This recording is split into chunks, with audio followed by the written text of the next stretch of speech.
It's that time of year again, isn't it? Time to fill in the annual Touhou quota, or the To quota, if you may. In the past year, I've been focusing on revisiting games and series I've covered on this show, just not in a while, largely to add in some variety to counterbalance how frequently I've discussed characters from Touhou and Fate. But at some point, like Destiny, I'm drawn back toward the Touhou Project, because I can never get enough of how well Zun is able to craft characters and center them around a set of themes and ideas that can tap into references ranging from overt to obscure.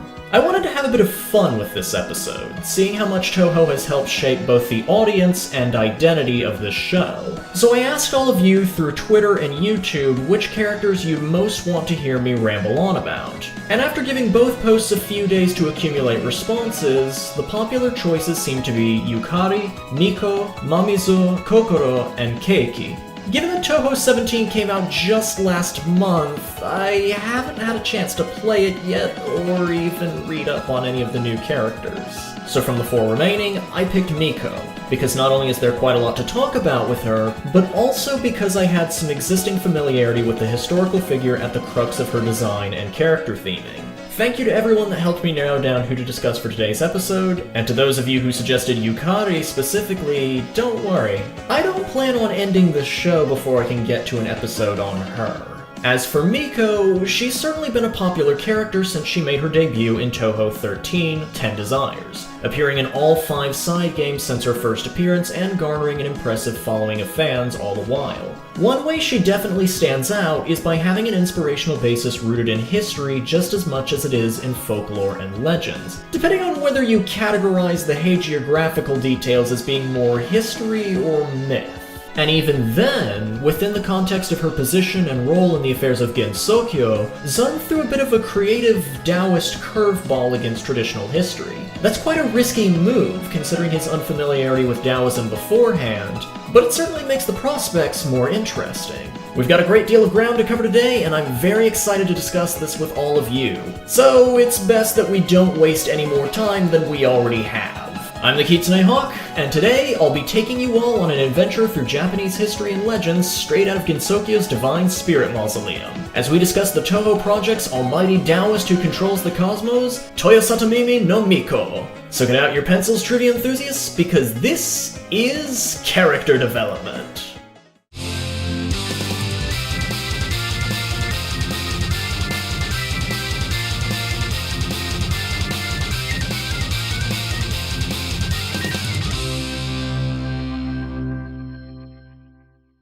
To summarize and introduce Toyosatomimi no Miko as concisely as I can, she doesn't follow the usual yokai-inspired character basis like much of the series cast. Instead, she's a semi-legendary historical figure from 7th century Japan known as Prince Shōtoku, albeit with the true identity of being a woman instead of a man as real-world history remembers him. Quite an interesting choice because Prince Shōtoku is a figure with a traditionally much-beloved legacy in Japan.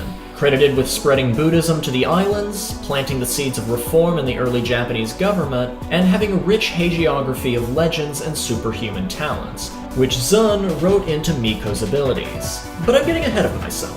I should first explain why the real Prince Shōtoku, if he truly existed, has the reputation that he does. Much of what we know about early Japanese political history comes from a pair of chronicles known as the Kojiki and the Nihon Shoki, the oldest preserved publications of Japanese history.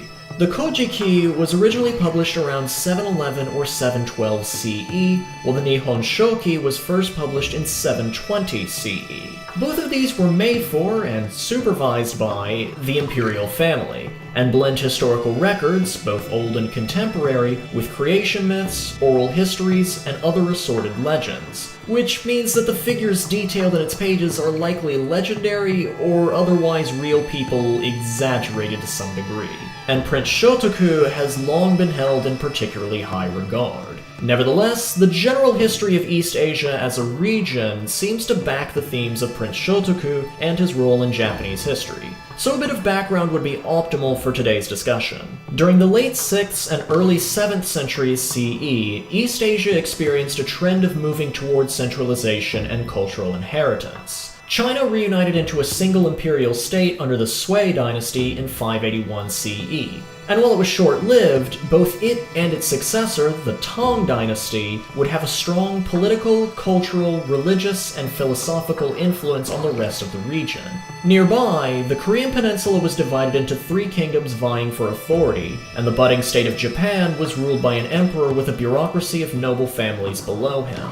Around this time, Soga no Iname, the patriarch of one of the imperial court's newer aristocratic families, was granted the title of Oomi, the head of government beside the emperor. To reinforce his base of power, he offered 2 of his daughters as consorts to Emperor Kinmei, both of whom would bear the next few emperors, starting with Emperor Yomei, who began his reign in 585 CE. Yomei's rule only lasted 2 years, however, and his successor, his half-brother Emperor Sushun, only reigned for 5 years, before he was assassinated for going against the Soga clan. This void of power formed by repeated transient emperors was filled in through the coronation of Empress Suiko, the sister of Emperor Yomei, and her nephew, Prince Shōtoku, who would serve as her official regent. Prince Shōtoku would lay the foundation for a number of powerful reforms in Japanese society, but of course, they wouldn't come easily, as the Soga clan's dominance was not readily accepted by everyone. In addition to their base of power at the emperor's side, the Soga clan had extensive contact with officials in China and the 3 kingdoms of Korea, and they wanted to bring aspects of those societies into Japan, namely Confucian philosophy and meritocracy, as well as the religion of Mahayana Buddhism. Buddhism had already entered Japan around 538 CE, as part of a military agreement made between Japan and the Korean kingdom of Paekche, but it hadn't been universally supported by the government. 2 of the Soga clan's much older rivals, the Mononobe clan and the Nakatomi clan, stood in clear opposition to the introduction of foreign ideas and religion, as well as the power of the Soga clan. While the Mononobe clan had been defeated on the field of battle in 587 CE, Prince Shōtoku inherited an ongoing political tension with the Nakatomi clan after his ascension in 593, though he would also ensure that the Soga clan remained firmly in their seat of authority, at least for the time being. In 603 CE, Prince Shōtoku introduced the 12-level cap and rank system to the Imperial Court of Japan, inspired by the 9-rank system that had previously existed in China and the 3 kingdoms of Korea. This was done to transition the Japanese government away from its previous rigid hereditary system, known as kabane, and move toward Confucian meritocracy. Under this new system, officials within the Japanese government were assigned one of 12 ranks, which were comprised of greater and lesser positions aligned with the 6 Confucian values of virtue, benevolence, propriety, sincerity, justice, and knowledge. To display an official's rank for everyone to clearly identify, each position was also assigned a particular uniform color, though sources seem to debate whether it was just the official's cap, a feather attached to the cap, or a combination of the cap and a set of silk robes that were colored to match the position. The highest position, Daitoku, meaning greater virtue, decorated their uniforms with a rich purple color made from the most expensive and difficult dyes to produce, while the lowest position, Shochi, meaning lesser knowledge, decorated their uniforms with a lightened black or dark gray color. If an official was deemed talented and successful enough, they could be promoted to the next rank up, allowing the Soga-backed government to rely less on traditional familial hierarchy and more on skilled individuals that could even be from outside of Japan. It still excluded the common masses from participating in political matters, but for what it was worth, it was a step in the right direction. In 604 CE, just a year after introducing the 12-level cap and rank system, Prince Shōtoku published and promoted the 17-article constitution. This wasn't exactly a legal mandate, like one would normally think of as a constitution. Rather, it was more of a list of morals and behaviors expected from government officials. What made it important, though, were the noticeable Buddhist, Confucian, and legalist influences in Prince Shōtoku's words. The 17-article constitution made it clear that in order to make a stable and successful government, Japan needed to learn from the models of its westward neighbors. Buddhism would answer the social and religious questions of suffering, death, and merit. Confucianism would teach the appeal of harmony through virtue and ritual. And lastly, legalism would reinforce the power and authority of the government by cutting down on exploitation and crime. While this mentality wouldn't be officially implemented until the Taiko Reforms in 645 CE, Prince Shōtoku made other de facto moves to help transition the country into the Soga clan's new ideals, methods he committed to for the rest of his life. He sent scholars to China to bring back foreign knowledge, invited Chinese and Korean Buddhist monks to the imperial court, and oversaw the construction of many of Japan's first officially recognized Buddhist temples, such as Shitenoji, built in 593, Ikaruga-dera, built in 606, and Horyuji, built in 607.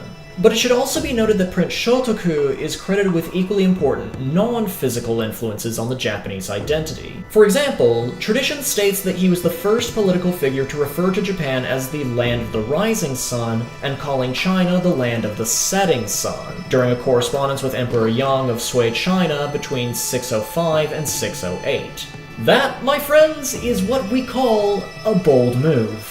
Prince Shōtoku died in 622 CE, at 48 years of age, and the Soga clan began its decline not long after. Infighting over imperial succession once again weakened their hold on the government, and these conflicts resulted in the death of Prince Shotoku's son, Yamashiro no Oe, in 643 CE. Furthermore, the Soga clan's rivals began to recover from previous defeats and subsequently plotted against their ongoing rule. This backlash was completed in 645, when the Nakatomi clan assassinated the sitting Soga patriarch, Soga no Iruka. Without any known male heirs to succeed him, the main Soga bloodline was declared extinct, the imperial family became increasingly distant from remnants of the Soga, and the victorious Nakatomi no Kamatari was given the new, distinguished surname of Fujiwara, paving the way for the next highly influential family in Japanese history. But just because the Soga clan was gone didn't mean that their ideas died with them. Rather, the Nakatomi clan chose to adopt them, and continued to sponsor reform after becoming the Fujiwara clan. You might know this extension of ambition as the aforementioned Taiko Reforms, which were enacted in 645 CE, the same year the Soga were overthrown. Remember, that's 645, not 625. This will be on the test. Funny how all these noble families, Soga, Mononobe, and Nakatomi/Fujiwara, have characters in the Touhou games, isn't it? Well, that's the end of the lecture anyways. Now we can hopefully see how Toyosatomimi no Miko takes this into account, assuming I didn't make things too complicated here. While tradition would mandate that I start our discussion with Miko's name, I'd rather start with a side discussion on her role in the story of Touhou 13, 10 Desires, her debut appearance. As the plot of Touhou 13 goes, Prince Shōtoku didn't just have a fascination with Confucianism and Buddhism, but also Taoism, which, historically, started to visibly influence Japanese society somewhere around the late 7th or early 8th century, though the Nihon Shoki alludes to the existence of Japanese Taoists before then.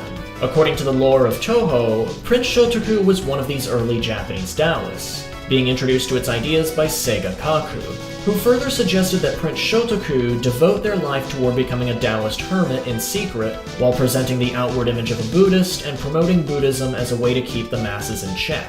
Prince Shōtoku was only able to become a lower-ranking Taoist immortal, or Shikaisen, and was sealed away in 622, under the assumption that they were truly dead. Skip ahead to 2011, with the release of Touhou 13, and the Hall of Dreams' Great Mausoleum was transported from the real world into Gensokyo, weakening the seal placed on Toyosatomimi no Miko and allowing her to awaken once more, causing the unusual outbreak of spirits that gets the plot of 10 Desires started. So that's the important context set. Now we can talk about that name of hers. Aside from being a slight mouthful to say, Toyosatomimi no Miko's name is further evidence of her inspiration from the history and legends of Prince Shōtoku. The surname of Toyosatomimi, taken kanji by kanji, reads as lush, clever ears, itself taken from a popular legend that Prince Shōtoku could listen to 10 different conversations all at once and still be able to comprehensively respond to each person, which also manifests as one of Miko's abilities. As for her first name, Miko, it's written using kanji that, in this spelling, would literally translate as God's child or child of a god. After all, she's part of the Japanese imperial bloodline, which traces its origin to Amaterasu, the sun goddess of the Shinto religion, so it makes perfect sense. Zun referenced another of Prince Shōtoku's legendary titles by stating in Miko's profile that she was born in a stable. Another popular story involving Prince Shōtoku focuses on how he was supposedly born at the entrance of a stable, thus earning him the nickname Umayado no Oji, meaning Prince of the Stable Door. Equally of note is that other characters from Ten Desires refer to Miko with the nickname Taishi-sama, most likely derived from Shotoku Taishi, the original Japanese form of Prince Shōtoku. This nickname was translated into Crown Prince in the English patch, which more or less carries the same weight and implication of Miko being of imperial heritage, though I would have personally localized it as Imperial Prince. But that's just me being nitpicky. Next in our discussion is Miko's design, which has a wealth of details to review, including one that serves as a wonderful segue from the etymology of her name, that being the way she styles her hair. Just as her title of Toyosatomimi translates as lush, clever ears, Miko's hair resembles an additional pair of animal-like ears, as if to allude to her ability to comprehend multiple conversations at once. Oh, and remember how I brought up the historical Prince Shōtoku's color-coded 12-level cap and rank system? Well, it's cleverly implemented into Miko's outfit, as the two main colors are a rich royal violet and a lighter, more orchid shade of purple pink. These just so happen to be the uniform colors of the two highest ranks.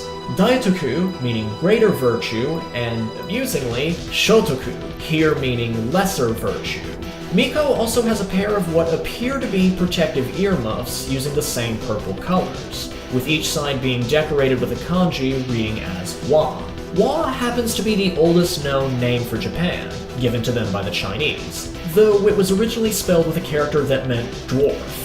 Clearly unhappy at being called small and inferior, the Japanese changed the symbol, but not the sound, so that Wa meant harmony instead. And it's this exact kanji that's used on Miko's earmuffs. Though it should also be noted that this change in spelling didn't happen within Prince Shotoku's lifetime. Rather, it came into effect over a century after his death. At Miko's side is an ornate sword that strongly resembles a sword visible in certain historical portraits of Prince Shōtoku. It's not clear if this is meant to be a specific sword, though there's fan speculation that it may be one of the many 7-star swords popular in East Asian legends and history. As interesting and reasonable as that proposition is, I'd rather not say anything for sure until this is more reliably clarified. More clearly influenced by historical images of Prince Shōtoku, however, is the baton Miko is often seen carrying. In Japanese, this is known as a shaku. In Chinese, it's referred to as a hu. In both cases, this type of baton is most often associated with nobility, again pointing to Miko's imperial heritage, and it has further applications among Taoist priests, pointing to her proficiency with Taoist magic. And if I may briefly elaborate on that last point, much of her skill with Taoist magic relates to light, stars, and swords, which is something to keep in mind as we approach our discussion of Miko's spell cards. Oh geez, there's a lot to talk about here, because she has 37 of them across all of her appearances thus far. Am I mad enough to talk about each of these? Well, not entirely, but I'll try my hardest to be rapid fire with these, since we've spent enough time on just about everything else. Wait, hold on, I'm gonna need a different version of Shotoku Legend True Administrator to help me run through these. Perfect. Let's get right into the fray then. 14 of Miko's spell cards are from her debut in Touhou 13, 10 Desires, and many of these are just higher and lower power versions with shared references. Honor, colors of 12 levels, and Honor ranks of 12 levels are both obviously named after Prince Shotoku's 12-level cap and rank system. The bullets even use all 6 major colors in the correct order. Hermit Sign, Taoist of the Land of the Rising Sun, and Hermit Sign, Emperor of the Land of the Rising Sun reference Prince Shotoku's alleged nickname for Japan, as well as his, and thus Miko's, imperial lineage, in addition to her themes of stars and the heavens. With the next card, Summon Royal Clan's Chaotic Dance, I couldn't quite find any explicit allusions to explain the dance part, unless it's meant to be taken metaphorically. But the Royal Clan part is most certainly referring to how both Mononobe no Futo and Soga no Tojiko join in to assist Miko's attack. Up next are the cards Secret Treasure, Armillary Sphere of Ikaragadera, and its stronger version, Secret Treasure, Prince Shōtoku's out-of-place artifact. An armillary sphere is an instrument used to simulate the movement of celestial bodies relative to the sun or the earth. You might recognize its shape if you're familiar with the flag of Portugal, though it's been around for many, many centuries longer. Namely, the many dynasties of China used armillary spheres to better observe the stars, which brings us back to Miko's heaven-centered Taoist magic and her knowledge from the Chinese. The out-of-place artifact, meanwhile, is probably meant in reference to Prince Shōtoku's globe, a treasure kept in the temple of Ikaragadera, which Prince Shōtoku is credited with building. But the globe, on the other hand, is dated to the Edo period, which began about 1,000 years after Prince Shōtoku's death. In both attacks, the bullets revolve around Toyosatomimi no Miko like she's the center of an armillary sphere, a perfect way of integrating the reference into the gameplay. Similarly based on artifacts, there's Light Sign, Halo of the Gusei Kanon, and Light Sign Gusei Flash, both of which are named after the statue of Gusei Kanon, also known as Yume Dono Kanon, meaning Kanon of the Hall of Dreams, which sits inside the aforementioned temple of Horyuji in Nara. Not only is this the oldest surviving wooden statue in all of Japan, albeit decorated with additional gold leaf and bronze, but it's also believed to have been modeled after Prince Shōtoku himself, clutching his own reliquary. Much like how Toyosatomimi no Miko was sealed away after her presumed death, the Gusei Kanon was kept away from the public until 1884, likely the reason for its well-preserved state. By the way, with all these mentions of Horyuji, I should also mention fairly quickly that the temple's 5-story pagoda is used as the background image whenever Miko is using one of her spell cards. Getting back on track, Discernment, Laser of 17 Articles, is rather obviously named after Prince Shōtoku's 17-article constitution, and one of Miko's spell cards in Touhou 13.5, Hopeless Masquerade, cranks this into overdrive with a name I cannot say with a straight face. Light Sign, Lasers of Infinite Articles. But getting back on track here, Divine Light, Honor the Avoidance of Defiance, is possibly taken from, or inspired by, the first article of Prince Shōtoku's constitution, which begins as such. Harmony is to be valued, and an avoidance of wanton opposition to be honored. Another pair of Miko's spell cards in Hopeless Masquerade follow a similar pattern, the first being Heed the Commands with Absolute Care, which sounds similar to the Constitution's third article, which begins with the following. When you receive the Imperial commands, fail not scrupulously to obey them. The other, Human Sign Tradition of Just Rewards, is potentially taken from the 11th article and its opening statement. Give clear appreciation to merit and demerit, and deal out to each its sure reward or punishment. Falling Stars on Divine Spirit Mausoleum reiterates Miko's ongoing heavenly aesthetic, as well as the interior of her residence in Gensokyo. Despite being an underground mausoleum, it's filled with spirits of desire which collectively mimic the star-filled night sky. And with this spell card, Miko makes them rain down like a meteor shower before making them home in on the player character. There's also its stronger variant, Newborn Divine Spirit, which may as well be comparable to navigating through a miniature galaxy of stars. And lastly, for 10 Desires, is Miko's Overdrive spell card, Divine Spirit's Universe, which, despite the similar sounding name, is pretty much an extreme version of Armillary Sphere of Ikaragadera, not Newborn Divine Spirit.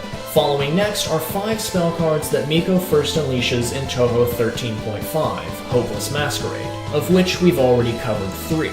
Starting the remaining 2 then is Dao Sign, Heavenly Way atop one's palm, in which Miko unleashes what appears to be the armillary sphere mentioned in 10 Desires, complete with stars orbiting around her, acting as extra projectiles. It just so happens to form from the palm of her hand too, which lends itself to the spell card's name and will not stop me from making a joke about how she has the world in her hands. Second is Virtue Sign Prestige of Shōtoku, more likely a simpler reference in comparison, owing itself to the legendary reputation of Prince Shōtoku, and Miko by extension, or perhaps their imperial lineage.